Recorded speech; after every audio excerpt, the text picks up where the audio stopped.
एक ब्राह्मण के 7 पुत्र थे और वीरावती नाम की इकलौती पुत्री थी। 7 भाइयों की अकेली बहन होने के कारण वीरावती सभी भाइयों की लाडली थी और उसे सभी भाई जान से बढ़कर प्रेम करते थे। कुछ समय बाद वीरावती का विवाह किसी ब्राह्मण युवक से हो गया। विवाह के बाद वीरावती मायके आई और फिर उसने अपनी भाभियों के साथ करवा चौथ का व्रत रखा, लेकिन शाम होते होते वह भूख से व्याकुल हो उठी। सभी भाई खाना खाने बैठे और अपनी बहन से भी खाने का आग्रह करने लगे, लेकिन बहन ने बताया कि उसका आज करवा चौथ का निर्जल व्रत है और वे खाना सिर्फ चंद्रमा को देखकर उसे अर्घ्य देकर ही खा सकती है। लेकिन चंद्रमा अभी तक नहीं निकला है, इसलिए वह भूख प्यास से व्याकुल हो उठी है। वीरावती की ये हालत उसके भाइयों से देखी नहीं गई और फिर एक भाई ने पीपल के पेड़ पर एक दीपक जलाकर चलनी की ओट में रख देता है। दूर से देखने पर वह ऐसा लगा कि चांद निकल आया है।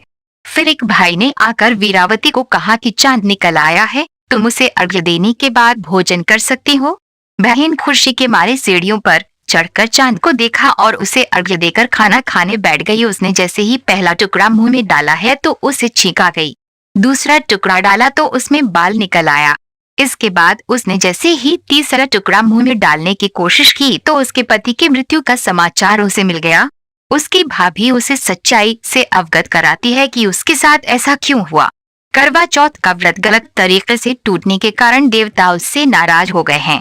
एक बार इंद्रदेव की पत्नी इंद्राणी करवा चौथ के दिन धरती पर आई और वीरावती उनके पास गई और अपने पति की रक्षा के लिए प्रार्थना की। देवी इंद्राणी ने वीरावती को पूरी श्रद्धा और विधि विधान से करवा चौथ का व्रत करने के लिए कहा। इस बार वीरावती पूरी श्रद्धा से करवा चौथ का व्रत रखा। उसकी श्रद्धा और भक्ति देखकर भगवान प्रसन्न हो गए और उन्होंने वीरावती सदा सुहागन का आशीर्वाद देते हुए उसके पति को जीवित कर दिया। इसके बाद से महिलाओं का करवा चौथ व्रत पर अटूट विश्वास होने लगा।